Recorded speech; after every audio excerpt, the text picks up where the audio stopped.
السلام علیکم دوستو، مطبع شریفی سے محمد شریف حاضر خدمت ہے۔ مطبع شریفی جو نام ہے اعتماد کا، تحقیق اور معیار کی ضمانت ہے۔ دوستو، آج جو میں نسخہ آپ سے شیئر کرنا چاہتا ہوں، نسخہ شیئر کرنے سے پہلے میں آپ سے گزارش کروں گا کہ آپ میرے چینل مطبع شریفی کو ضرور سبسکرائب کریں گے تاکہ ہر آنے والی ویڈیو آپ تک پہنچتی رہے۔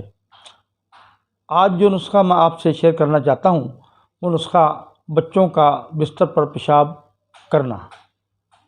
رات کو بے خبری کے عالم میں بعض بچوں کا پیشاب نکل جاتا ہے، اور جن بچوں کی آخری آنت میں چرنے یا پیٹ میں کیڑے ہوتے ہیں ان کو اکثر یہ مرض ہو جاتا ہے۔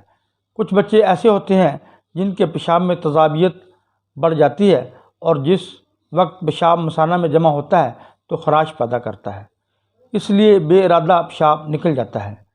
تو نسخہ نوٹ فرما لیں۔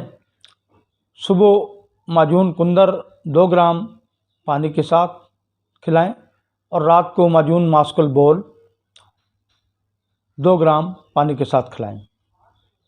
اور بڑی عمر والوں کو جن کو پیشاب زیادہ آتا ہے، مثانہ کمزور ہوتا ہے، ان کے لیے بھی نسخہ نوٹ فرما لیں۔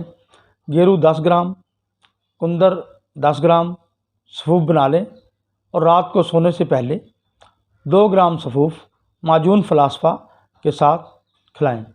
اور جن بچوں کو پیٹ میں کیڑے ہوں ان کے لیے ہمدرد کی کرمار دوا ہے، وہ لے لیں، اور بچوں کے لیے 2 دفعہ استعمال کریں اور بڑوں کے لیے 1 دفعہ استعمال کریں۔ کچھ بچوں کو آرام نہیں آتا، وہ جیسے جیسے بڑے ہوتے ہیں ان کے جسم میں حرارت بڑھتی ہے اور رطوبت ختم ہوتی ہے تو وہ پیشاب کی بیماری خود بخود ختم ہو جاتی ہے۔ تو اس میں پرہیز بہت ضروری ہے۔ ٹھنڈی اور تر چیزیں استعمال نہ کریں، پانی زیادہ استعمال نہ کریں۔ چاول، گاجر، مولی، لسی، دہی اور چت لیٹنا اور پھل منع ہے، اور کھٹی چیزیں بھی نقصان دیتی ہیں۔ غذا میں بکری کا شوربہ، دیسی مرغ کا شوربہ، مرچ مسالے شامل کریں، اور ڈرائی فروٹ میں انجیر، تل، سیاہ منقہ بیج نکال کر اور ریوڑی اور گجک استعمال کریں۔ انشاءاللہ بہت فائدہ ہوگا۔ اللہ حافظ۔